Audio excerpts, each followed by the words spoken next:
Ons gaan nou gou kyk na stroombane en die berekeninge van stroombane. Nou julle almal weet, 'n mens kry twee soorte stroombane. Jy kry 'n seriestroombaan en jy kry 'n parallelle stroombaan.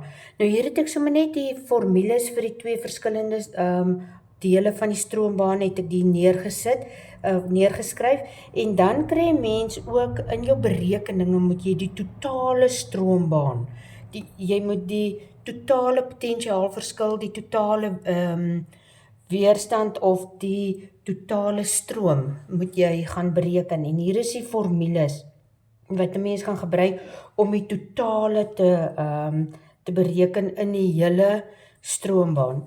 Nou hier het ek nou 'n voorbeeld van 'n stroombaan geteken wat ons kan verwys as 'n verwysingsraamwerk.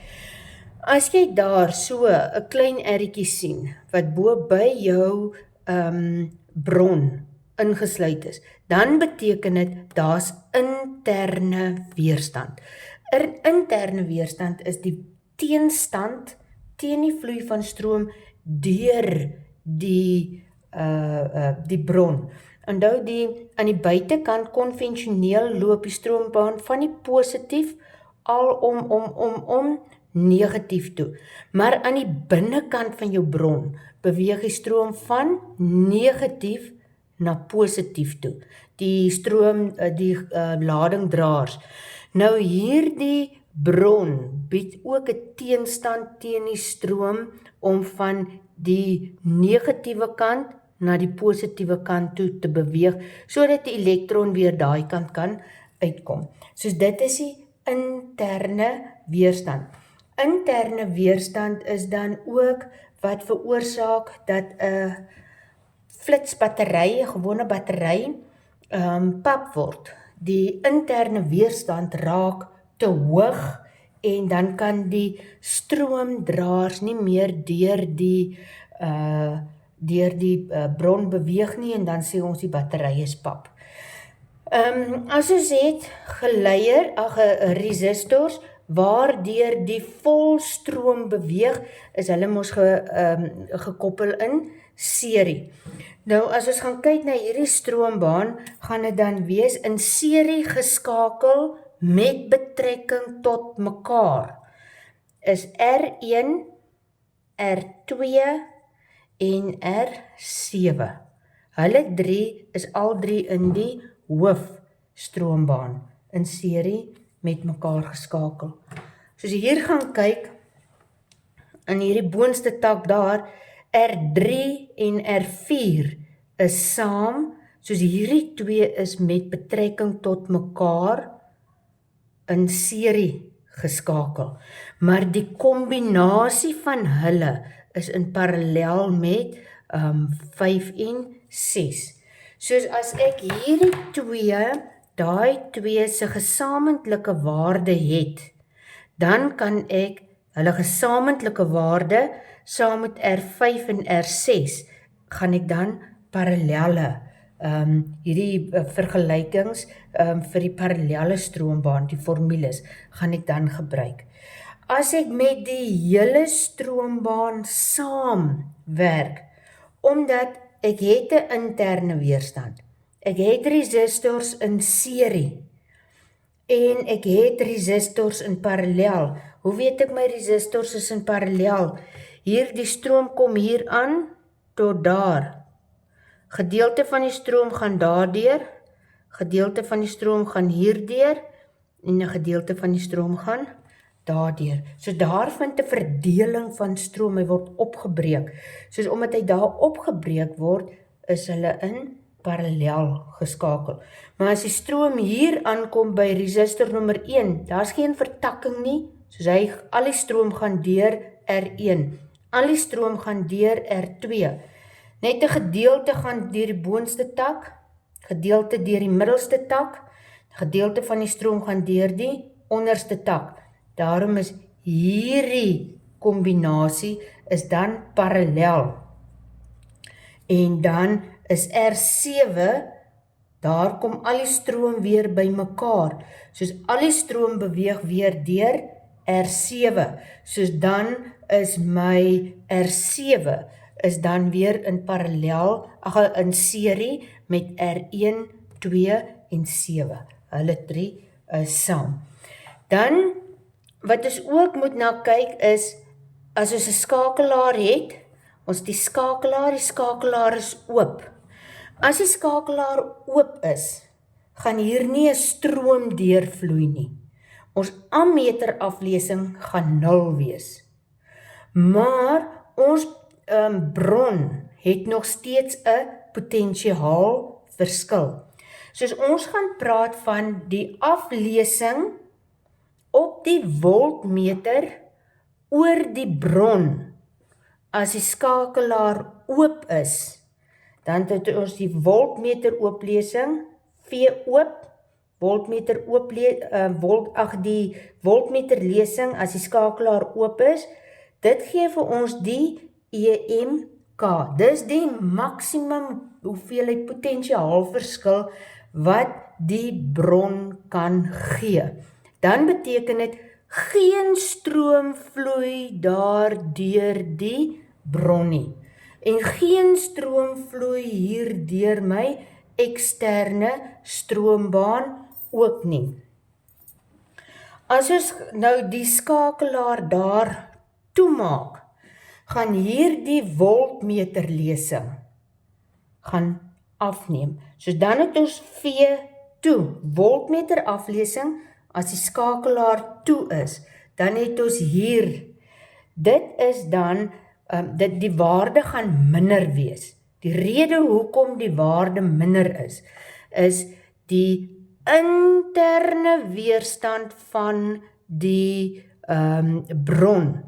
Daar gaan energie, elektriese potentiële energie word gebruik om die weerstand teen die vloei van stroom in die bron te oorkom. Soos daarom, as 'n mens gaan kyk, sê net maar jou EMK of jou V oop was gelyk aan 15 volt. En jou V2 is dan gelyk aan 12 volt. Soos as ek my skakelaar toemaak en hier die voltmeterlesing met 12 volt, dan gaan die voltmeters, hierdie voltmeter, my totale potentiaalverskil hier van my parallelle skakeling, voltmeter, en dan ook die voltmeter hier. Al die voltmeters gaan ek by mekaar tel, en dit moet dan vir my daai 12 volt gee. Nou sien julle daai verskil van die 15 volt na die 12 volt is mos nou, ons noem dit, daai 3 volt is verlore volt. Nou dit is jou EMK minus jou voltmeter aflesing as jou skakelaar toe is. Gee vir jou verlore volt. En hierdie verlore volt is dan die elektriese potentiële energie wat gebruik word om daardie interne weerstand te oorkom. Die enigste wat konstant bly, of wat ook nie reg deur nie, maar ons ammeter aflesing van hier, wat hier deur R1 en R2 en R7 vloei, wat in serie geskakel is dieselfde as die hoeveelheid stroom wat deur die bron vloei.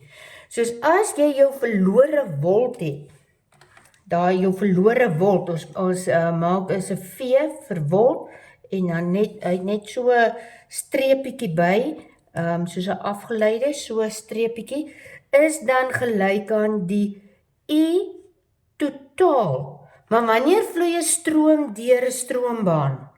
Wanneer die skakelaar toe is. Jy moet seker maak die skakelaar is toe.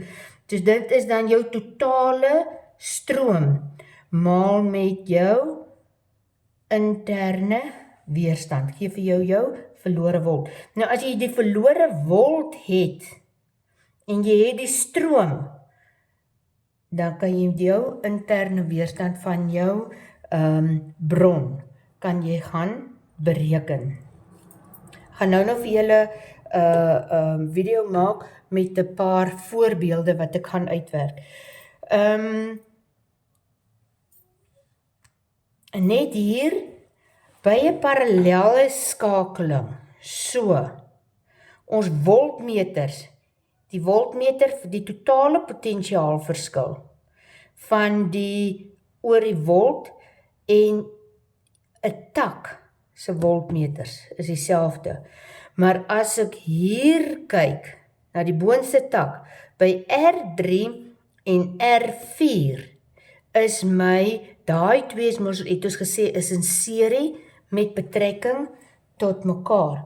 Soos oor hulle twee se voltmeter, dan ek mos al die resistors wat in daardie tak geskakel is, dan ek hulle almal se potentiaalverskil.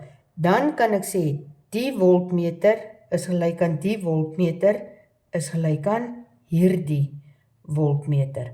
Maar dan moet jy seker maak, dis oor al twee resistors.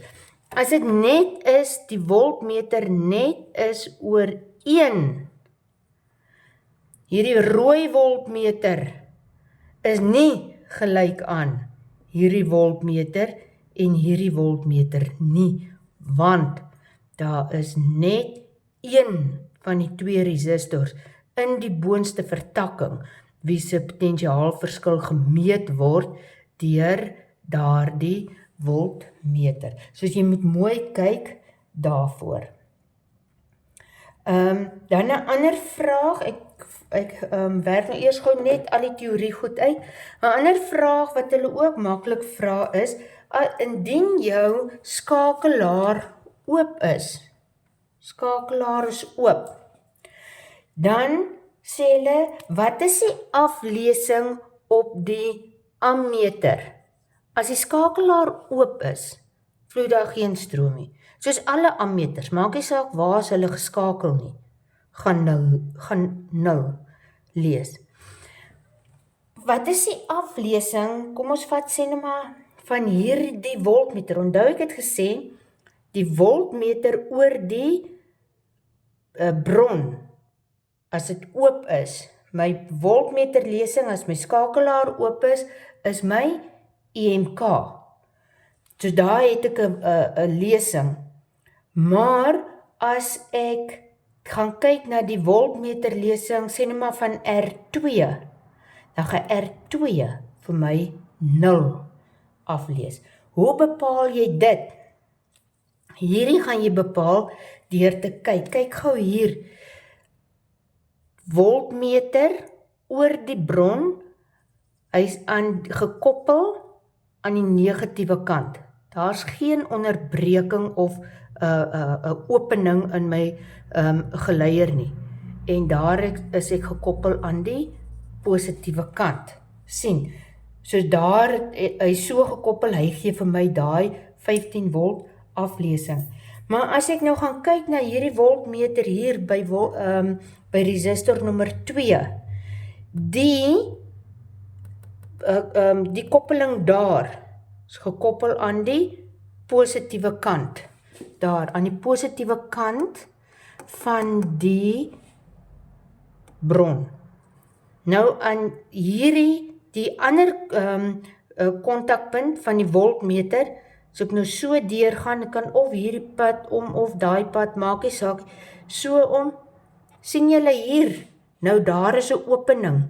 Ek kan nie dat hierdie kontakpunt van die voltmeter kom nie, dat hy in aanraking kom met die negatiewe kant van my bron nie.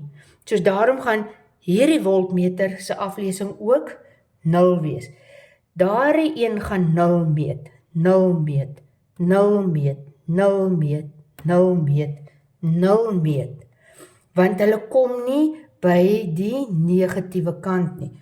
As ek hierdie R7 voltmeter R7 se voltmeter, ontkoppel hom daar, my geleier daar so is verbind, ontkoppel hom hier, en ek vat hom hier om, en ek sit hom daar vas. Wat sien julle nou? Nou, hierdie kant, gekoppel daar, hierdie kontakpunt, van hierdie voltmeter, daar gekoppel. So hy is aan die positiewe kant. Die kontakpunt van die voltmeter, daar aan die negatiewe kant, hierdie voltmeter gaan 'n aflesing hê. So jy moet mooi kyk, waar is die skakelaar, en waar is hy oop en toe, en waar is jou kontakpunte, sodat jy, wanneer jou skakelaar oop is, en wanneer jou skakelaar toe is, of jy 'n aflesing gaan hê, of nie.